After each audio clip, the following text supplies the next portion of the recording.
Hello everyone, स्वागत है आपका रेप्लिका वर्ल्ड में।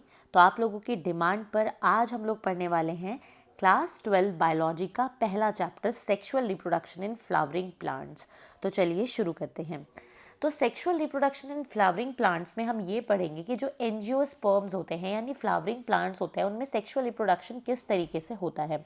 तो आज हम इस चैप्टर को आधा कवर करेंगे और अगली वीडियो में बाकी का आधा पार्ट हम कवर करेंगे। तो इस चैप्टर में हम लोग पढ़ने वाले हैं काफ़ी टॉपिक्स। जैसे सबसे पहले हम शुरुआत करेंगे कि फ्लावर के जो पार्ट्स होते हैं वो क्या क्या होते हैं, मेल और फीमेल सेक्स ऑर्गन कैसे होते हैं, क्या क्या चीज़ें होती हैं उनमें। उसके बाद मेल और फीमेल गैमेट किस तरीके से बनता है, कैसे आपस में वो फ्यूज़ करते हैं जिसको फर्टिलाइजेशन कहते हैं, और फर्टिलाइजेशन के बाद क्या क्या चीज़ें होती हैं, ये इस चैप्टर में हम पढ़ने वाले हैं। तो शुरुआत करते हैं फ्लावर से और देखते हैं कि फ्लावर में क्या क्या चीज़ें होती हैं। तो फ्लावर में बेसिकली 4 वर्ल्स होते हैं। There are 4 whorls in a flower. जो पहला वर्ल होता है उसको हम कैलेक्स के नाम से भी जानते हैं।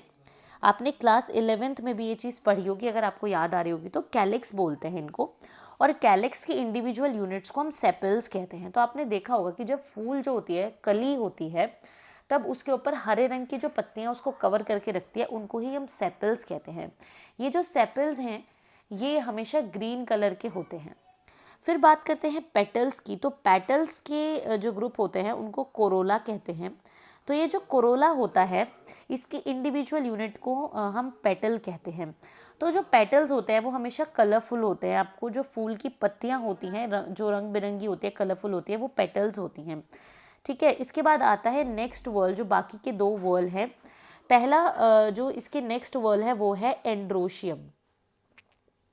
तो एंड्रोशियम जो होता है उसकी इंडिविजुअल यूनिट को हम स्टेमेन कहते हैं, और स्टेमेन होता है male reproductive organ, male reproductive organ of a flower. ठीक है, तो ये जो मेल रिप्रोडक्टिव ऑर्गन होता है या मेल सेक्स ऑर्गन होता है, तो इस मेल रिप्रोडक्टिव ऑर्गन के 2 पार्ट्स होते हैं। एक होता है एंथर, एक होता है फिलामेंट। तो आप जैसे यहाँ पे देख सकते हैं कि एंथर ऊपर वाले पार्ट होते हैं और फिलामेंट जो उसको एक स्टॉक होता है जो कि उसको फ्लावर से कनेक्ट करता है। ठीक है, सबसे बढ़िया एग्जाम्पल है कि अगर आपको किसी फ्लावर को समझना है तो सबसे बढ़िया फ्लावर है हिबिस्कस का फ्लावर, यानी गुड़हल का जो फूल होता है। तो गुड़हल के फूल में आप हर चीज़ बहुत आराम से देख सकते हो। सेपल पेटल्स तो किसी में भी दिख जाती है फ्लावर में, बट जो फीमेल और मेल रिप्रोडक्टिव ऑर्गन्स है वो आपको बहुत आसानी से दिख सकते हैं उसमें। जैसे कि आपने देखा होगा कि गुड़हल का जो फूल होता है उसमें एक लाल रंग की ऐसे स्टिक सी होती है जो कि बाहर निकल रही होती है फूल से, और उसके ऊपर ऐसे रेड कलर के मतलब ऐसे निकले हुए होते हैं क्राउन जैसे। उसके बाद एक पूरी ट्यूब होती है और उस ट्यूब के ऊपर आपको ऐसे पीले रंग के डॉट्स भी दिखाई देते हैं, है ना। तो वहाँ से आप बहुत अच्छे से समझ सकते हो। अभी हम आगे जब इनके पार्ट्स को देखेंगे तो आपको यहाँ भी अच्छे से समझ आ जाएगा। इसके बाद नेक्स्ट जो वर्ड आता है वो आता है फीमेल सेक्स ऑर्गन, जिसको हम पिस्टल कहते हैं, और उसके ग्रुप को हम गाइनोशियम कहते हैं। तो गाइनोशियम का इंडिविजुअल यूनिट पिस्टल होता है और पिस्टल फीमेल रिप्रोडक्टिव ऑर्गन होता है। इसके 3 पार्ट्स होते हैं, स्टिग्मा, स्टाइल, ओवरी। स्टिग्मा आप जैसे देख सकते हैं ग्रीन कलर से जो ऊपर की तरफ दिखाई दे रहे हैं ये स्टिग्मा है, और जो ये ऐसे यहाँ पे पूरी ट्यूब दिखाई दे रही है पिस्टल की ये स्टाइल होता है, और नीचे वाला जो पार्ट है वो ओवरी होता है। आगे चल के समझेंगे इसको। ठीक है, तो ये होता है जिस बेस पर फ्लावर अटैच होता है या रखा हुआ होता है उसको थैलेमस कहते हैं। आगे बढ़ते हैं अब इसमें। ठीक है, चलो सबसे पहले हम मेल पार्ट को समझते हैं। जैसे आप डायग्राम में देख सकते हो ये है एंथर और नीचे वाला जो पार्ट है वो है फिलामेंट, है ना। तो एंथर जो होता है वो मेन पार्ट होता है और एंथर में ही पोलन ग्रेन्स बनते हैं, और फिलामेंट का काम जस्ट इतना होता है कि वो एंथर को फ्लावर से अटैच करने का काम करता है। ठीक है, अब यहाँ पे आप दूसरे डायग्राम में देख सकते हो कि एंथर को और क्लोजली दिखा रखा है कि किस तरीके से यहाँ पर पोलन ग्रेन्स बन रहे हैं, और एंथर के खुलने के बाद जो पोलन ग्रेन्स हैं वो इससे बाहर आ रहे हैं, है ना। तो जो आप रेड पार्ट देख रहे हो उसमें आप देख रहे हो पिंक कलर से ऐसे पोलन ग्रेन्स बन रहे हैं, और देखो पोलन ग्रेन्स बाहर भी आ रहे हैं। तो यहाँ पे दिखा रखा है डेहिसेंस ऑफ एंथर, यानी कि कैसे एंथर जब पोलन ग्रेन्स उसके अंदर बन जाते हैं और वो एंथर मेच्योर हो जाता है तो वो क्या होता है, खुल जाता है, और खुलने के बाद पोलन ग्रेन्स बाहर आने लग जाते हैं। ठीक है, तो ये देखो कट सेक्शन ऑफ एंथर है ये जो मैंने आपको दिखा रखा है यहाँ पे, ठीक है। और लाइन ऑफ डायसेंस भी दिखा रखी है कि ये कहाँ से खुलता है। तो ये जो लाइंस आप देख रहे हो ना, लाइन ऑफ डायसेंस, यहाँ से खुलता है ये और पोलन ग्रेन्स बाहर आने लग जाते हैं। तो हमें ये चीज़ पता चली कि जो स्टेमन होता है उसमें दो पार्ट्स होते हैं, anther and stigma, sorry anther and filament. और एंथर के अंदर पोलन ग्रेन्स बनते हैं। जब एंथर मैच्योर हो जाता है तो एंथर खुल जाता है, डाइसेंस हो जाता है और पोलन ग्रेन्स बाहर आ जाते हैं, ठीक है। अब देखो यहाँ पे दिखा भी रखा है कि जो स्टेमन होते हैं उनमें एंथर होता है जो कि बायलोब्ड एंड डायथिकस होता है। बायलोब्ड का मतलब ये है कि जो एंथर है उसमें दो लोब्स होती हैं, जैसे कि आप इसमें भी देख सकते हो कि दो लोब्स हैं, एक ये लोब है और एक ये लोब है। तो यहाँ पे दो लोब्स हैं एंथर की, ठीक है। इसके बाद फिर यहाँ पे डायथिकस क्यों कहते हैं आगे चल के हम समझेंगे, ठीक है। और फिलामेंट जो होता है स्टॉक होता है, एक स्टिक होती है एक तरीके की जो कि स्टेमन को फ्लावर से कनेक्ट करने का काम करते हैं, दैट्स इट, उसका और कोई फंक्शन नहीं होता है, ठीक है। चलो देखो अब बात करते हैं TS of a young anther, यानी एंथर जो एक यंग एंथर है उसका ट्रांसवर्स सेक्शन है ये। और इसमें हम देखेंगे कि क्या क्या लेयर्स होती हैं और पहले हम इसको समझेंगे एंथर को, फिर मैं आपको डायथिकस का मतलब बताऊंगी। तो यहाँ पे टीएस ऑफ यंग एंथर दिया हुआ है, एनसीईआरटी का डायग्राम है, इंपॉर्टेंट है। और जो अपकमिंग डायग्राम है जो इसके बाद आएगा वो भी इंपॉर्टेंट है, एनसीईआरटी के डायग्राम्स हैं दोनों। तो आप देख सकते हैं ये एंथर का स्ट्रक्चर है अंदर का। तो यहाँ पे देखो एंथर के ना दो लोब्स हैं, एक मतलब एंथर को आप दो हिस्सों में समझो कि एक हिस्सा तो अगर जैसे मैं एक लाइन खींचती हूँ तो एक हिस्सा तो ये वाला है और एक हिस्सा ये वाला है। तो ये वाली एक लोब है एंथर की, जो ये वाला एरिया है कि अगर हम एंथर को बीचों बीच से डिवाइड कर दें, जो मैंने लाइन खींची है अगर वो नीचे तक आ जाए और हम इसको डिवाइड कर दें तो एंथर की दो लोब्स हैं ये, है ना, एक ये वाली लोब है और एक ये वाली लोब है पूरी, ठीक है। तो एंथर की दो लोब्स हैं यहाँ पे, वो दिखा रखी हैं। अब आप देख रहे हो कि एंथर की एक लोब में दो कॉर्नर्स हैं, एक ये कॉर्नर है एक ये कॉर्नर है, और दूसरी लोब में भी इसी तरीके से दो कॉर्नर्स हैं, एक ये कॉर्नर है एक ये कॉर्नर है। तो ये जो एक कॉर्नर होता है इसको थिका कहा जाता है। क्या कहा जाता है? थिका कहा जाता है। तो आप देख रहे हो कि ये जो एंथर की एक लोब है इसमें दो थिका हैं, एक ये थिका है और एक दूसरे कॉर्नर में दूसरा थिका है। तो यानी एक लोब में दो थिका हैं, तो इसलिए हम एंथर की एक लोब को डायथिकस कहते हैं, जो हमने अभी ऊपर यहाँ पे बात की डायथिकस। तो कहा गया है कि एंथर बायलोब्ड होता है, यानी उसमें टू लोब्स होती हैं और हर एक लोब जो होती है वो डायथिकस होती है, यानी कि हर एक लोब में दो थिका होते हैं। तो मैंने आपको बता दिया कि ये दो थिका हैं जो कि कॉर्नर्स पे हैं, ऐसे ही दूसरे में भी दो थिका होंगे। तो पूरे एंथर में चार थिकस होते हैं, यानी चार थिका होते हैं, ठीक है। तो चलो सबसे पहले लेयर्स के बारे में देखते हैं। तो जैसे मैंने आपको बताया कि एंथर की ये दो लोब्स हैं जो बीच में कनेक्टिव से कनेक्ट हो रखी हैं, कनेक्टिव टिश्यू से कनेक्ट हैं ये दोनों लोब्स। इसके बाद जो एंथर की सबसे बाहर वाली लेयर होती है जो उसको प्रोटेक्ट करने का काम करती है वो होती है एपिडर्मिस।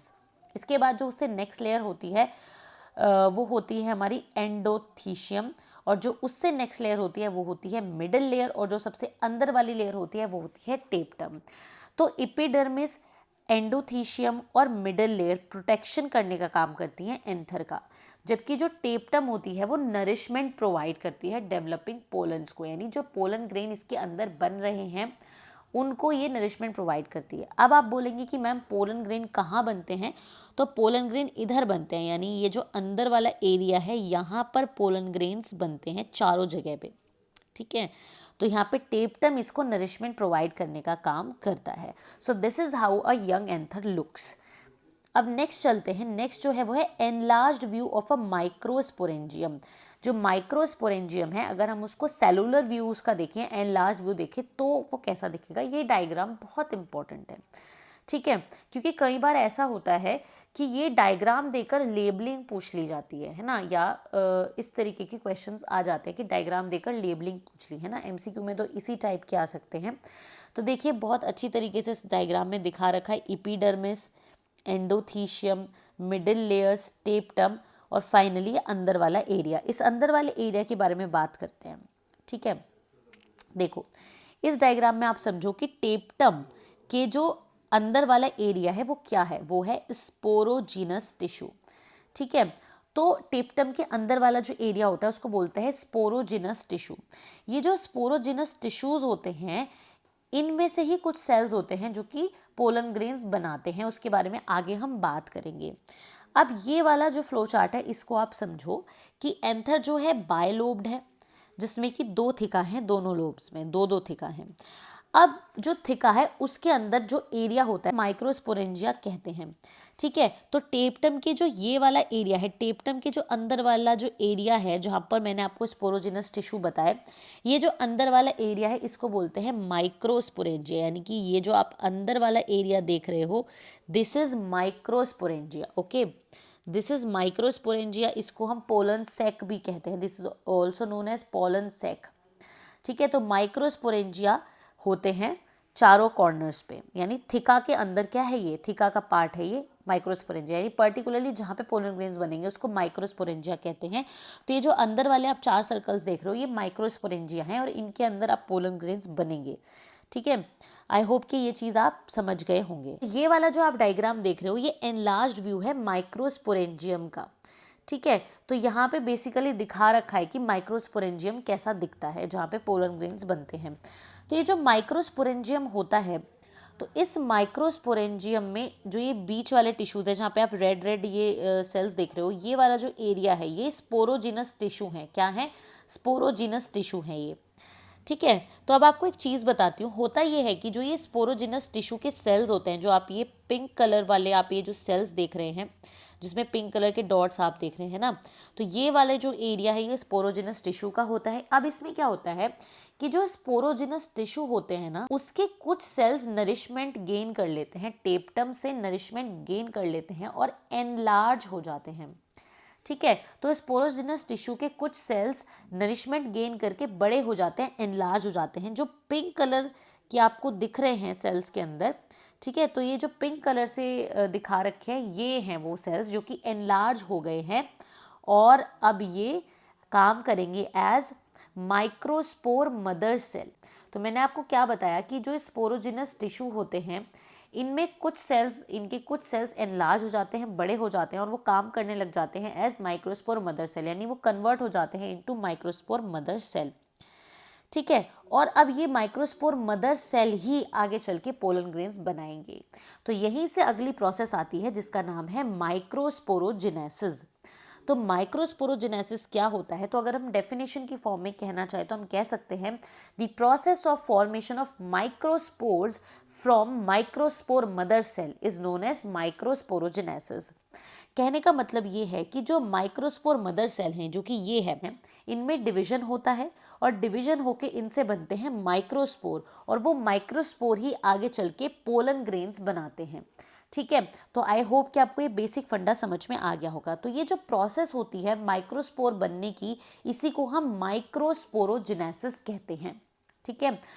तो अब देखो होगा क्या कि ये जो माइक्रोस्पोर मदर सेल है इसमें मियोसिस होगा और मियोसिस आपको पता ही है कि रिडक्शन डिवीजन होता है।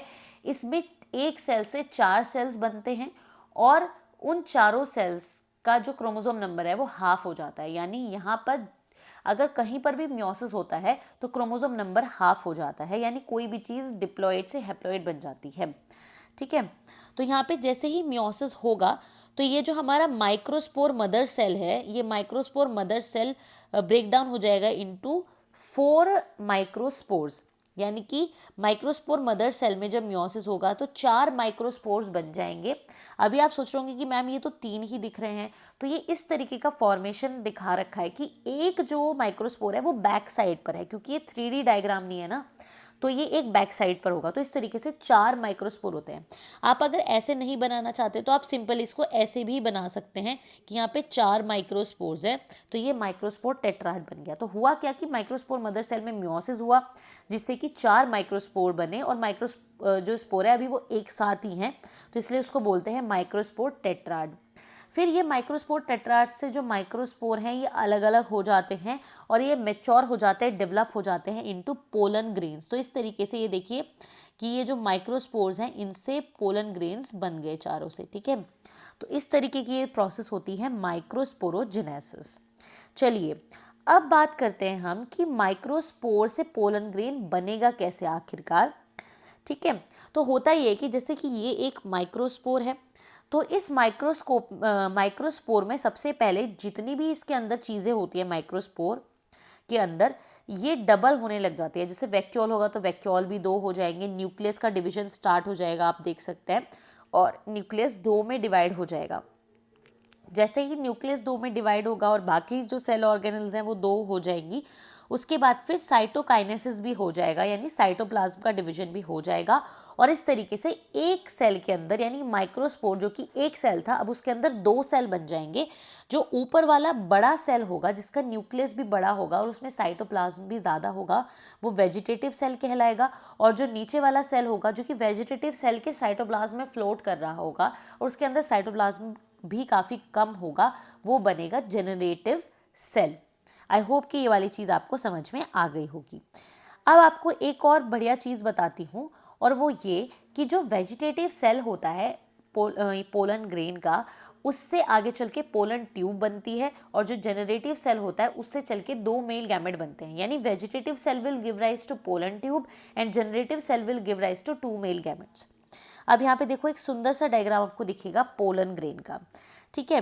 तो पोलन ग्रेन में जो बाहर वाली लेयर होती है उसका नाम होता है एक्साइन, उसको बोलते हैं एक्साइन। एक्साइन की एक खास बात होती है जो कि मैंने ब्रैकेट में लिखी हुई है कि ये स्पोरोपोलेनिन से मिलके बनता है, यानी स्पोरोपोलेनिन मटेरियल से बनता है, जो कि मोस्ट, या फिर कह सकते हैं one of the most resistant material है पूरे अर्थ पर। स्पोरोपोलेनिन की एक खास बात होती है कि इससे जो भी लेयर बनी हुई होती है, ना तो उसके ऊपर टेम्परेचर का असर होता है, ना ही प्रेशर का असर होता है, ना ही एसिड का असर होता है, ना ही किसी बेस का असर होता है, और ना ही किसी एंजाइम का असर होता है। यानी कि कोई भी तरीका नहीं है जिससे कि हम एग्जाइन को ब्रेक डाउन कर सकें। तो इसीलिए एग्जाइन बहुत अच्छे से प्रोटेक्ट करती है पोलन ग्रेन को। इसके बाद जो इसकी अंदर वाली लेयर होती है उसको इंटाइन कहते हैं, और बाकी ये मैंने आपको बता ही रखा है, vegetative cell and generative cell. अब पोलन ग्रेन में एक जगह ऐसी होती है जहाँ पे स्पोरोपोलेनिन की जो ये लेयर है वो नहीं होती, और वो जगह होती है जर्म पोर। ये जर्म पोर ही वो प्लेस है जहाँ से पोलन ट्यूब बाहर निकलेगी। अगर यहाँ पर भी एक्साइन की लेयर होती तो फिर एक्साइन की लेयर को ब्रेक करके पोलन ट्यूब बाहर नहीं आ सकती थी, इसलिए यहाँ पे एक्साइन नहीं होता है इस पोर्शन में, जर्म पोर में, ठीक है।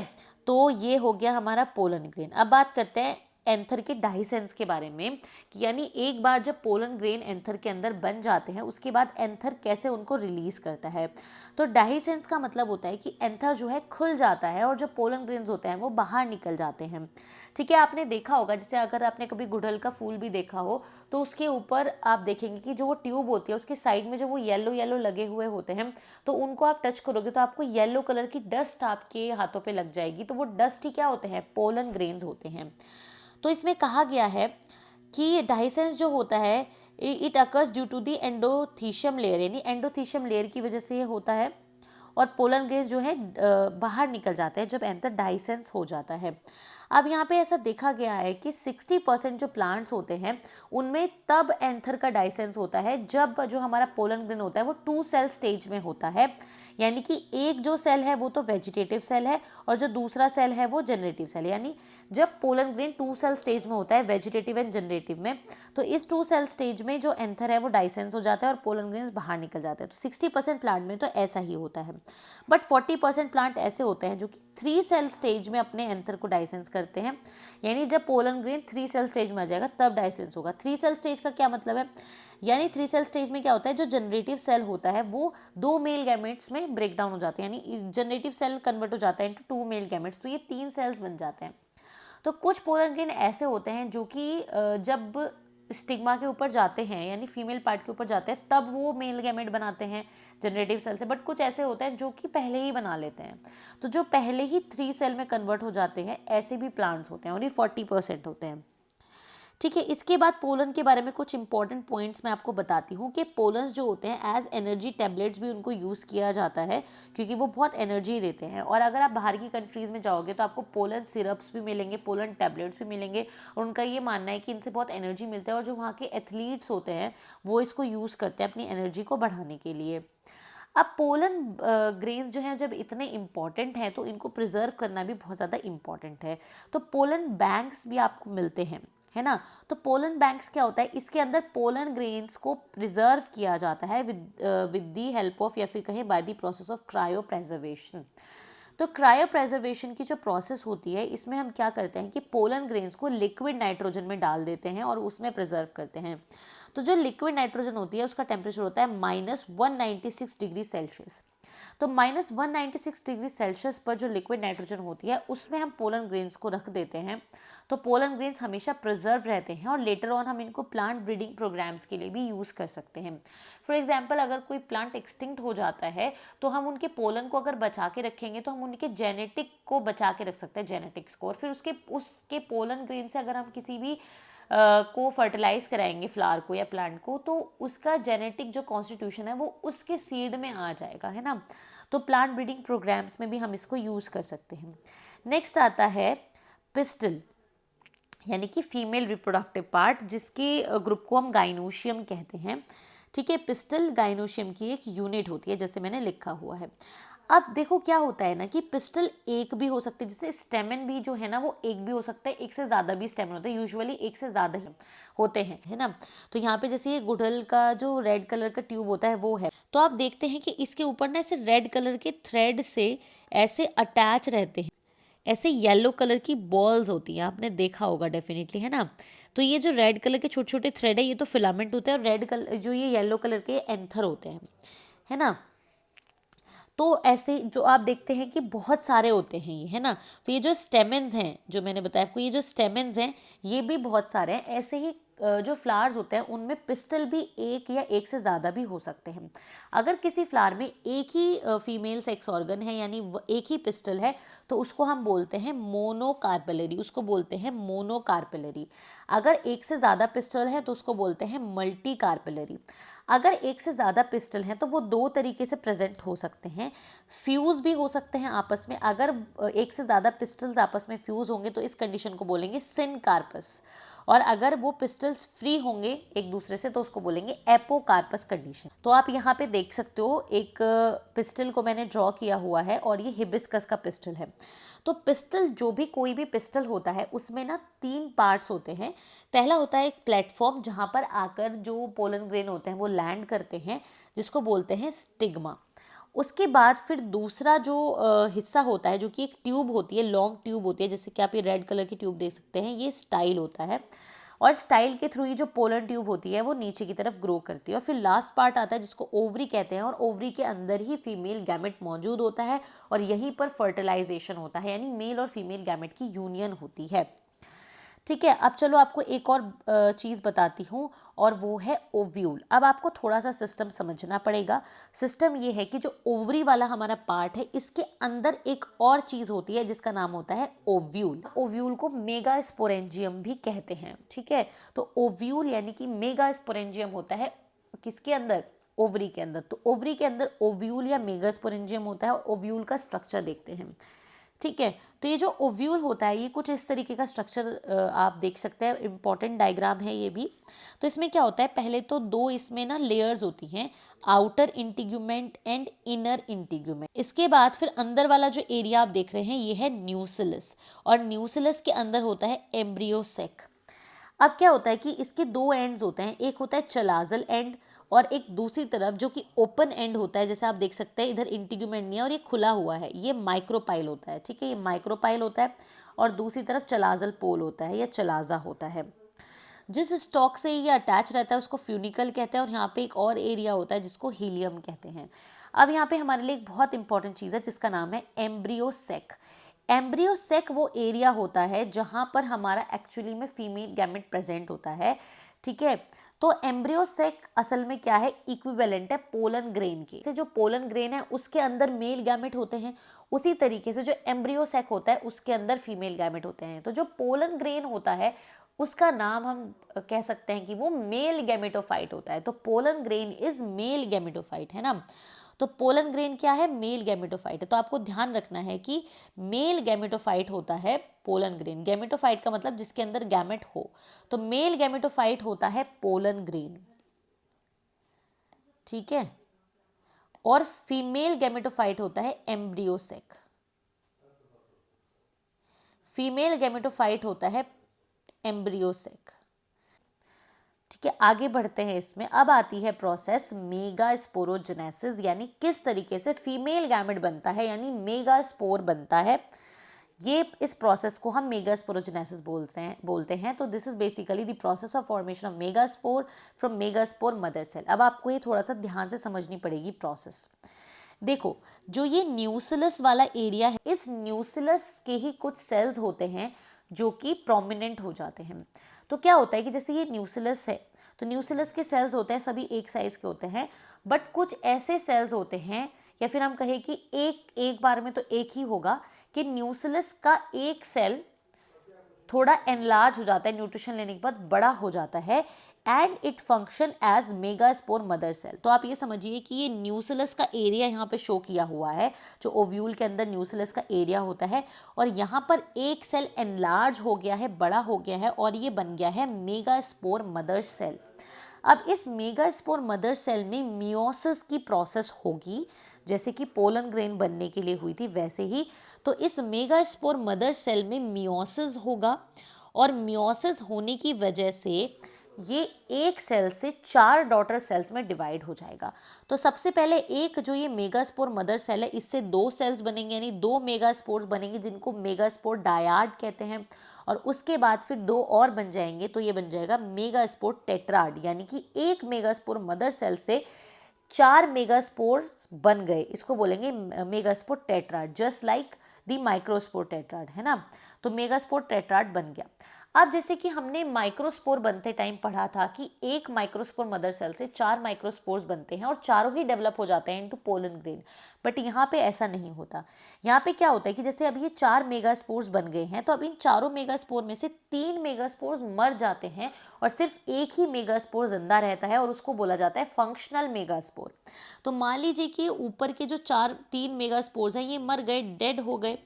तो जो ये वाला मेगास्पोर होगा नीचे वाला, ये अब डेवलप करेगा, आगे का डेवलपमेंट है उसको कैरी ऑन करेगा, इसको फंक्शनल मेगास्पोर बोलेंगे। तो ये आप यहाँ पे देख सकते हैं। अब ये जो फंक्शनल मेगास्पोर है, इसको यहाँ पे दिखा रखा है। तो ये जो फंक्शनल मेगास्पोर है, अब इसमें फ्री न्यूक्लियर डिवीजन होना शुरू होगा, यानी माइटोसिस होगा, और बस न्यूक्लियस का ही डिवीजन होगा, साइटोप्लाज्म अभी डिवाइड नहीं होगा। तो सबसे पहले न्यूक्लियस 1 से 2 हो जाएंगे, फिर 2 से 4 हो जाएंगे, फिर 4 से 8 हो जाएंगे, इस तरीके से 8 न्यूक्लियस बन जाएंगे। अब ये जो न्यूक्लियस हैं, ये थोड़ा मूव करना शुरू होंगे, और ये ग्रुप्स में जाना शुरू होंगे।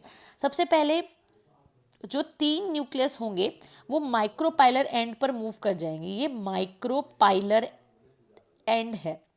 तो 3 जो न्यूक्लियस होंगे वो माइक्रोपाइलर एंड पर मूव कर जाएंगे, उसमें से जो 2 न्यूक्लियस होंगे वो बनाएंगे सिनर्जिड्स, ठीक है।